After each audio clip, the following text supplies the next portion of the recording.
ہارون لڑکیوں کے جھرمٹ میں راجا اندر بنا کھڑا تھا۔ بھابھی نے میری بازو ہلا کر سامنے کی طرف اشارہ کیا۔ تبھی ایک لڑکی جان بوجھ کر مجھ سے ٹکرائی اور تیز آواز میں بولی، کالج میں تم نے چوری کی تھی نا؟ جبکہ میں اسے پہلی بار دیکھ رہی تھی۔ اسی وقت ہارون میرے قریب آیا اور بولا، آپ کے خلاف قانونی کارروائی کی جائے گی۔ میری آنکھوں میں آنسو آ گئے۔ میں نے لاکھ صفائی پیش کی کہ میں چور نہیں ہوں، مگر اس پر میری کسی بات کا کوئی اثر نہ ہوا۔ بھابھی نے غصیلی نظروں سے میری جانب دیکھا تو مجھے اپنا دم گھٹتا محسوس ہوا۔ سب لوگ مجھے گھور رہے تھے۔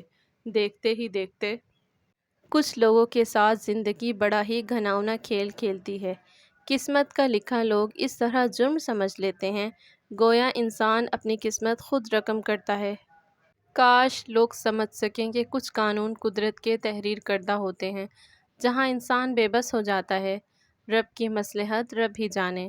مگر میری زندگی کی تلخ حقیقت آپ کو میری کہانی سن کر ہی معلوم ہوگی۔ کہانی سننے سے پہلے چینل کو سبسکرائب کر لیں تاکہ ہر بار میری آواز آپ کی سماعت تک پہنچ سکے۔ وہ دن بھی عام دنوں کی طرح تھا۔ میں نے کمرے میں جھانکا تو وہاں کوئی نہ تھا۔ مجھے شدید حیرت ہوئی کیونکہ بھابھی مجھے بتا کر ہی باہر جاتی تھیں۔ ابھی میں سوچ ہی رہی تھی کہ بھابھی ہانپتی کانپتی پھولی ہوئی سانسوں کے ساتھ دھم دھم سیڑھیاں اترتے ہوئے آئیں اور بولی، کمبخت پڑوسیوں کی بلی نے بڑا تنگ کر رکھا ہے، سارا گوشت کھا گئی۔ خوب خبر لے کر آئی ہوں، کہہ دیا ہے کہ شام تک 2 کلو گوشت لوٹا دیں ورنہ پورے محلے میں اپنی بلی کو ڈھونڈتے پھریں گے۔ میں نے حیرت سے کہا، مگر گوشت تو 1 کلو تھا نا؟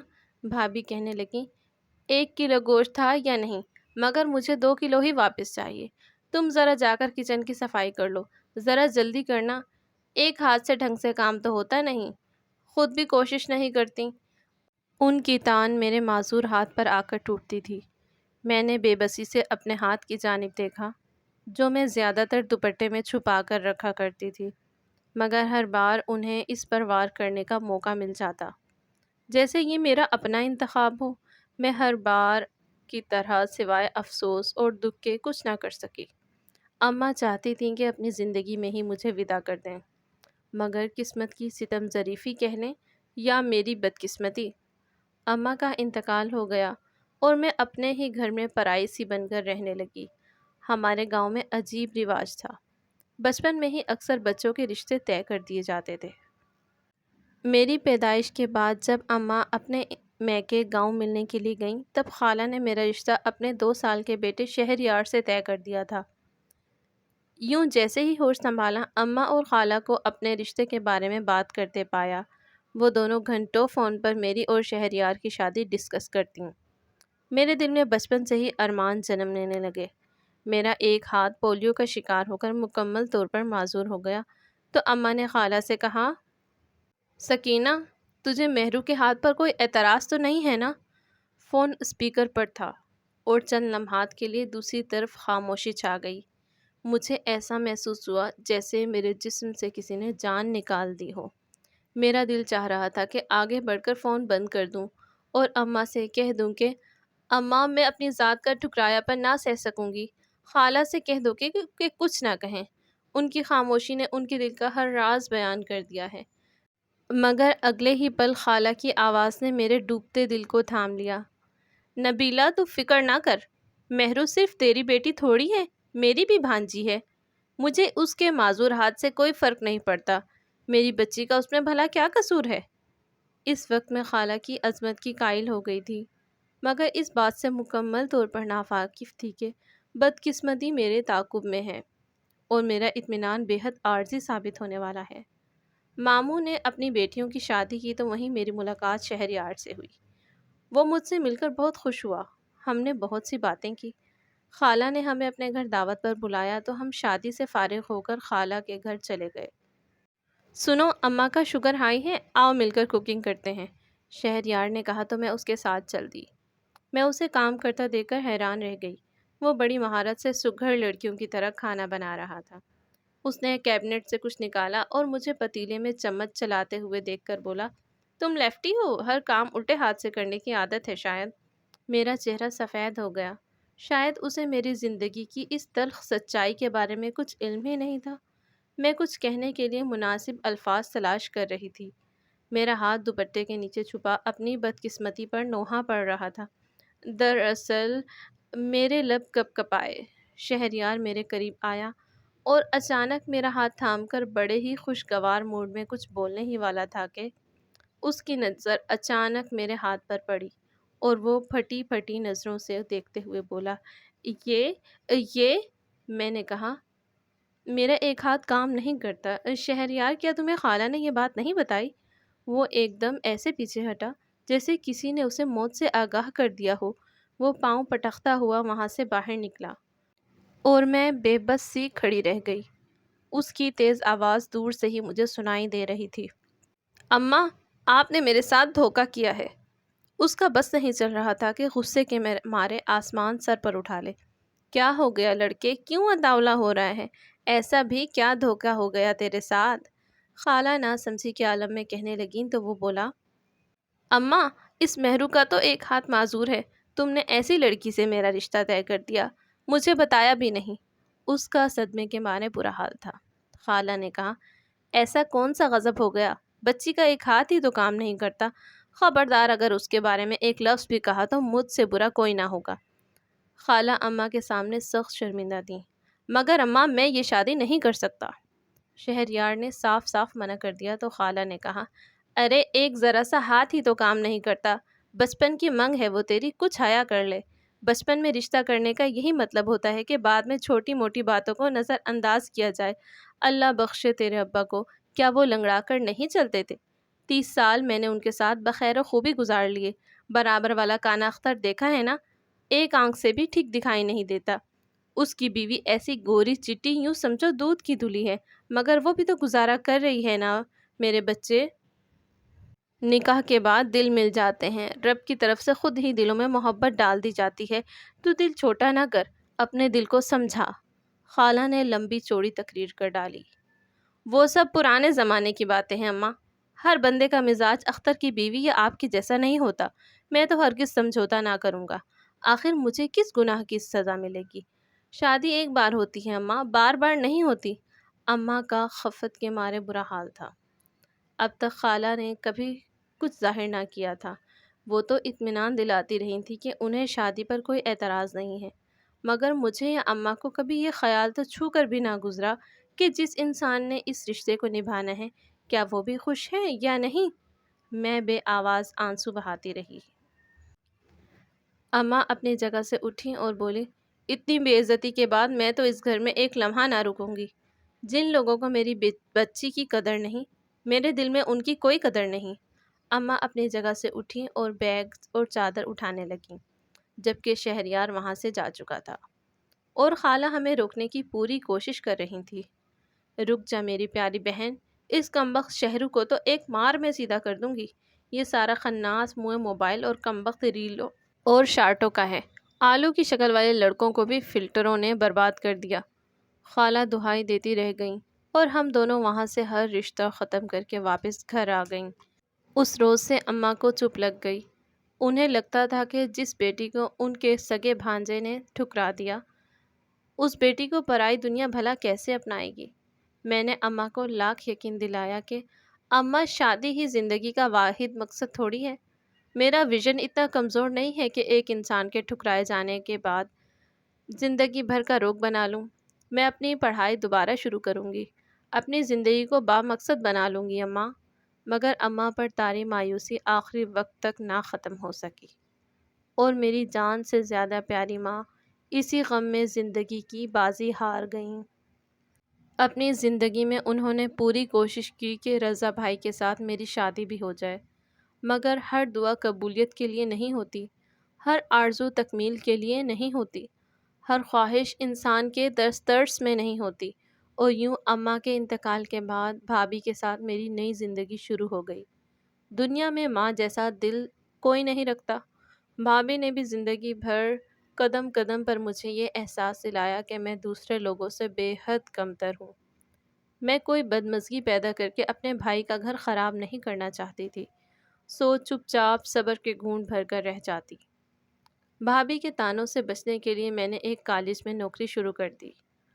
ان دنوں بھابھی کے کزن ہارون نے امریکہ سے ڈاکٹر کی ڈگری حاصل کر کے پاکستان واپس آنا تھا۔ بھابھی تو اٹھتے بیٹھتے اس کی تعریفوں کے پل باندھ رہی تھیں۔ کچھ ہی دنوں میں دعوت نامہ بھی مل گیا۔ ہارون کے ڈاکٹر بننے کی خوشی میں اس کے بابا نے خاندان بھر کی دعوت کی تھی۔ بھابھی مجھے زبردستی تقریبات میں ضرور لے کر جایا کرتی تھیں، مگر اس بار میرا وہاں جانے کا بالکل ارادہ نہیں تھا۔ لیکن بھابھی نے صاف کہہ دیا، آخر کب تک ہمارے سینے پر سانپ بن کر رہو گی؟ ارے میرا چھوڑو، اپنے بھائی کا ہی کچھ خیال کر لو۔ اپنے بچوں کے ساتھ اپنے اماں ابا کی ذمہ داری بھی اٹھائے ہوئے ہیں۔ اپنی زندگی میں ہی کر جاتے تو ٹھیک رہتا، آج ہم اپنے بچوں کا مستقبل سوچ رہے ہوتے۔ بھابھی کی تلخ باتیں میرا دل دکھاتی، مگر میں خاموش رہتی۔ خیر، اس سے پہلے کہ مجھے مزید باتیں سننے کو ملتی، میں ہارون کی پارٹی میں چلی آئی۔ آج دل بہت اداس تھا۔ ہارون لڑکیوں کے جھرمٹ میں راجہ اندر بنا کھڑا تھا۔ وہ ایک خوبصورت اور پرکشش نوجوان تھا۔ ہر لڑکی کی خواہش تھی کہ اس سے راہ و رسم بڑھا لے۔ میں نے کئی بار غور کیا کہ وہ مجھے دیکھ رہا تھا، مگر پھر میں نے یہی سمجھا کہ شاید یہ میرا وہم ہے۔ بھابھی نے میری بازو ہلا کر سامنے کی طرف اشارہ کیا۔ میں نے دیکھا تو اس کی نگاہیں مجھ پر جمی ہوئی تھیں، اور پھر وہ ہمارے ٹیبل کے پاس آ کر دعا سلام کرنے لگا۔ ایک لڑکی خونخوار نظروں سے ہمیں گھور رہی تھی۔ بھابھی ہارون سے حال احوال دریافت کرنے لگیں، تبھی لڑکی بھاگتی ہوئی آئی اور مجھ سے ہاتھ ملا کر بولی، کافی دیر سے تمہیں دیکھ رہی ہوں، آخر کار میں نے تمہیں پہچان لیا۔ تم تو وہی لڑکی ہو نا جس نے کالج میں چوری کی تھی؟ جبکہ میں اسے پہلی بار دیکھ رہی تھی۔ میں ایک دم بوکھلا گئی اور اپنی جگہ سے اٹھتے ہوئے بولی، میں تمہیں پہلی بار دیکھ رہی ہوں؟ تم مجھ پر چوری کا الزام کیسے لگا سکتی ہو؟ اسی وقت ہارون میرے قریب آیا اور لڑکی سے بولا، آپ کو کوئی غلط فہمی ہوئی ہوگی، مگر لڑکی پوری ڈھٹائی سے وہیں کھڑی رہی۔ اگر ان کی بات ٹھیک ہے تو آپ کے خلاف قانونی کارروائی کی جائے گی۔ ہارون کی بات سن کر میری آنکھوں میں آنسو آ گئے۔ میں نے لاکھ صفائی پیش کرنا چاہی کہ میں چور نہیں ہوں، مگر اس پر میری کسی بات کا کوئی اثر نہ ہوا، کیونکہ میں اپنے لہجے کی مضبوطی اور اپنا سارا اعتماد کھو چکی تھی۔ دوسری طرف بھابھی نے غصیلی نظروں سے میری جانب دیکھا تو مجھے اپنا دم گھٹتا محسوس ہوا۔ سب لوگ مجھے گھور رہے تھے۔ دیکھتے ہی دیکھتے میں سب کی توجہ کا مرکز بن گئی۔ ہارون نے میرا ہاتھ تھاما اور کہا، آؤ، ضروری بات کرنی ہے۔ میں کسی بے جان مجسمے کی مانند اس کے ساتھ چل پڑی۔ اس ٹیبل پر ہارون کی فیملی بیٹھی تھی، وہی ماڈرن سی لڑکی جس نے مجھ پر الزام لگایا تھا، ان لوگوں کے قریب کھڑی کھلکھلا کر ہنس رہی تھی۔ ہارون کو ایک چور لڑکی پسند آئی تھی، مجھ سے اس کے بارے میں پوچھ رہا تھا۔ بھائی 3 سال سے اس کا انتظار کر رہی ہوں، ایسے کیسے ایک چور کے ساتھ جانے دوں؟ ہارون کا چہرہ ایک دم سرخ ہو گیا۔ Shut up! کچھ دیر پہلے جو بہت دھیمی آواز میں بات کر رہا تھا، اب ایک دم دھاڑا تھا۔ ساتھ ہی اس کا ہاتھ بلند ہوا اور لڑکی کے گال پر اپنی انگلیوں کے نشان چھوڑ گیا۔ تم اتنی گھٹیا کیسے ہو سکتی ہو؟ میں نے کبھی سوچا نہ تھا۔ ابھی اور اسی وقت اپنی شکل لے کر یہاں سے دفع ہو جاؤ۔ کسی پر چوری کا الزام لگاتے ہوئے تمہیں شرم آنی چاہیے۔ یہ سب کچھ میری وجہ سے ہو رہا تھا۔ وہ لڑکی تو مغالطات بکتی اور دھمکیاں دیتے ہوئے وہاں سے چلی گئی، مگر میں وہیں کھڑی رہ گئی۔ ہم چلتے ہیں، دیر ہو رہی ہے۔ مہرو چلو، بھابھی نے کہا اور میرا ہاتھ پکڑ کر وہاں سے چل پڑیں۔ اب پورے راستے ان کی زبان انگارے اگلتی رہی۔ سوچا تھا شاید یہیں کوئی قسمت کا مارا انسان تمہیں پسند کر لے گا، مگر ہماری قسمت اتنی اچھی تھوڑی ہے کہ اتنی آسانی سے تم ہماری جان چھوڑ دو۔ اوپر سے پتہ نہیں کون سا ڈرامہ رچایا گیا، مجھے تو کچھ پلے نہ پڑا۔ اب جو بے عزتی ہوئی ہے اپنے بھائی کو نہ بتا دینا۔ شکر ہے کہ وہ آئے نہیں، ورنہ آج پتہ نہیں کیا ہو جاتا۔ انہوں نے تو مجھے دوبارہ کسی رشتہ دار سے نہیں ملنے دینا تھا، الٹا نیکی کرنا گلے ہی پڑ گیا۔ میں خاموش رہی۔ ان کے سامنے کچھ بولنے کا فائدہ بھی نہ تھا۔ دن پہلے کی طرح اپنی سوگواریت سمیت گزرنے لگے، اور ان سوگوار دنوں کے بعد میری زندگی کے دن ہی بدل گئے۔ اس روز میری طبیعت ٹھیک نہیں تھی۔ اپنے کمرے میں آرام کر رہی تھی کہ ملازمہ نے آ کر کہا، باجی مہمان آئے، آپ کو بلا رہے ہیں۔ میں نے دوپٹہ اوڑھا اور ڈرائنگ روم میں آ کر سلام کیا تو سامنے ہارون کو شوق نظریں لیے مسکراتا ہوا پایا۔ آ جاؤ بیٹا، یہاں بیٹھو۔ ہارون کی ماما نے بڑے پیار سے مجھے اپنے پاس بٹھایا۔ بھابھی کی خوشی کا تو کوئی ٹھکانہ ہی نہ تھا۔ خوشی ان کے چہرے سے پھوٹ رہی تھی۔ ہمیں تو پہلی نظر میں مہرو پسند آ گئی تھی، مگر اس روز ہارون کی پہلی منگیتر ہانیہ نے ایسی بدمزگی پیدا کی کہ ہم تو شرمندہ ہو کر رہ گئے۔ ہانیہ سے کوئی باقاعدہ منگنی نہیں ہوئی تھی، بس اس کے ماں باپ سے زبانی کلامی بات ہوئی تھی۔ اب دیکھو نا، اگر لڑکی کا چال چلن ہی اچھا نہ ہو تو ایسے رشتے کا کیا فائدہ؟ شادی کوئی 2 دن کا کھیل تو نہیں ہے، یہ تو ایک نئے خاندان کی بنیاد کا نام ہے۔ ہارون کی امی نہ جانے کیا کچھ کہہ رہی تھیں، مگر میں اچھی طرح جانتی تھی کہ یہ سب بہت عارضی ثابت ہونے والا ہے۔ جب ان لوگوں کو دوپٹے کے نیچے چھپے میرے معذور ہاتھ کے بارے میں علم ہوگا تو سب کچھ لمحہ بھر میں بدل جائے گا، جیسے شہریار نے انکار کرنے میں لمحہ نہ لگایا تھا۔ بالکل ایسے ہی ہارون بھی یہاں سے اٹھ کر چلا جائے گا، قصہ ختم ہو جائے گا۔ میں نے پہلے ہی دل کو سمجھا لیا تھا۔ دوسری طرف میں ہارون کو ساری سچائی بتا دینا چاہتی تھی، آخر اس کا دل بھی تو ٹوٹنے ہی والا تھا نا۔ اس سے پہلے کہ میں کچھ کہتی، بھابھی نے مجھے وہاں سے اٹھ جانے کا اشارہ کیا اور میں کسی روبوٹ کی مانند وہاں سے اٹھ کھڑی ہوئی۔ اصل میں مہرو کے بھائی نے 2 سال کے لیے ابروڈ جانا ہے، ہم جلدی شادی کرنا چاہتے ہیں۔ میں نے وہاں سے نکلتے ہوئے بھابھی کی آواز سنی تو یہ سن کر میرا دل بھر آیا کہ وہ مجھ سے اتنی تنگ آ چکی ہیں کہ اب دھوکے سے میری شادی ہارون کے ساتھ کروا رہی ہیں۔ میں ایسا ہرگز نہ ہونے دوں گی، میں نے دل ہی دل میں عہد کیا۔ مگر اگلے کچھ دنوں میں سب کچھ آنن فانن طے پا گیا۔ ہارون سے دوبارہ ملاقات ہوئی اور نہ ہی ان کا نمبر میرے پاس تھا کہ میں خود ہی بات کر کے انہیں بتا سکتی کہ وہ بہت بڑے دھوکے کا شکار ہو رہے ہیں۔ میں آخری وقت تک انہی سوچوں میں گم رہی۔ آخر کار وہ دن بھی آ گیا جب مجھے دلہن کی طرح سجایا گیا۔ دیکھنے والی ہر نظر نے میری تعریف کی، مگر میرا دل اندر سے بجھا ہوا تھا۔ ایسا لگتا تھا جیسے یہ رونق، مستی، رنگ و بو، پھول اور سنگھار سب کچھ بس لمحاتی کھیل ہے، چند لمحوں میں سب کچھ بدل جائے گا۔ شہر کی ماہر بیوٹیشن نے میرا معذور ہاتھ، جس کی رنگت کچھ سانولی سی تھی، اسے اتنی خوبصورتی سے سجایا تھا کہ کوئی یقین نہ کر سکتا تھا کہ یہ ہاتھ ناکارہ ہے۔ میں نے آئینے میں اپنا سراپا دیکھا اور آنے والے وقت کی ہولناکی کا تصور کر کے میری آنکھ سے آنسو کا ایک قطرہ میرے گال پر لڑک گیا۔ ہارون، یہ سب بھابھی کا کیا دھرا ہے۔ میں آپ کو دھوکہ دینا نہیں چاہتی تھی، مگر موقع ہی نہ مل سکا کہ سچائی بتا سکوں۔ ہارون نے جیسے ہی گھونگھٹ اٹھایا، میں جو اب تک صبر کے گھونٹ بھرے بیٹھی تھی، ایک ہی سانس میں انہیں دل کی بات کہہ دی۔ کیسی سچائی؟ ہارون حیرت کے مارے ساکت رہ گئے۔ میں نے اپنا ہاتھ آگے بڑھا دیا اور کہا، میرا معذور ہاتھ، جس کی وجہ سے میرا زندگی کی خوشیوں پر کوئی حق نہیں ہے۔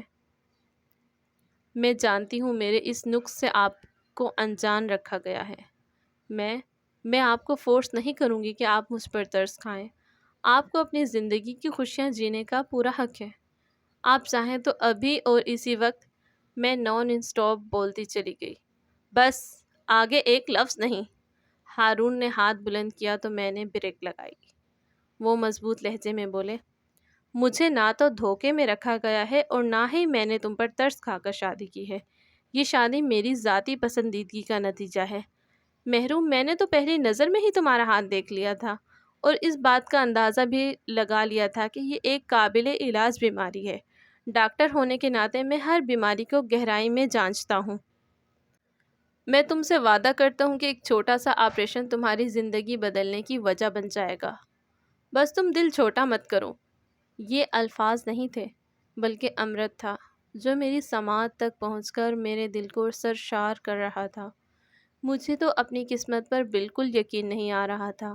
وقت ایسے بھی بدلتا ہے، زندگی کی خوشیاں ہمارے نصیب میں لکھ دی جاتی ہیں، بس ہم صبر و تحمل سے وقت کا انتظار نہیں کرتے اور مایوس ہو جاتے ہیں۔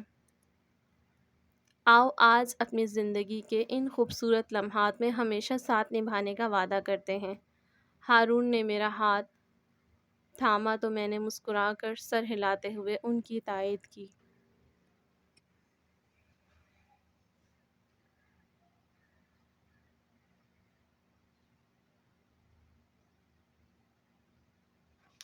دوستو، آپ کو آج کی کہانی کیسی لگی مجھے کمنٹ کر کے ضرور بتائیے۔ ویڈیو اچھی لگی تو لائک کیجیے، جو دوست چینل پر نئے ہیں چینل کو سبسکرائب کریں اور بیل آئیکن کو پریس کرنا نہ بھولیں۔ ملتے ہیں بہت جلد کسی اچھی سی سبق آموز کہانی کے ساتھ، تب تک کے لیے اپنی میزبان عنایہ کو دیجیے اجازت۔ اللہ حافظ۔